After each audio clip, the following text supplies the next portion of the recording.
खुलुमबाय आं हेलिना दैमारी खुलुमबाय आं रंजाली ब्रह्म गिबियावनो बयबो रायजो राजा नोंथांमोननिसिम गोदान बोसोरनि गोजोन हामलायनायखौ बावहरग्रोबाय जानो गोनां बाक्सा जिल्ला दुलाराय बर' फरायसा आफादनि खुंगा 16थि बोसोरसालिया जथुमाखौ सिके दखरा दुलाराय बर' फरायसा आफादनि खामारदैसा लोखि बाजार हालामाव 23, 24 आरो 25 जानुवारि 2021 इं खालाराव सानथामनि हाबाफारिजों गाजा गोमजायै खुंफुंनाय जागोन।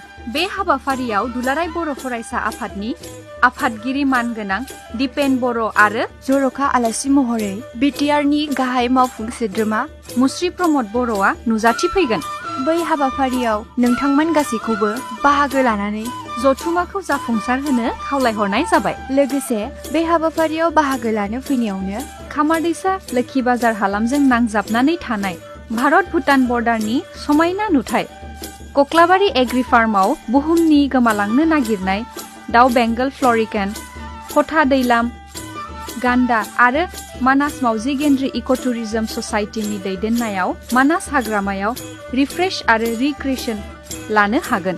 बेनिखायनो नोंथांमोनहा 2021 मायथाइनि बे गोदान बोसोरनि जानुवारि दानाव जथुमायाव बाहागो लानाय आरो बेरायग्लांनायनि खाबुखौ दानागार। गोजोन्थों। गोजोन्थों।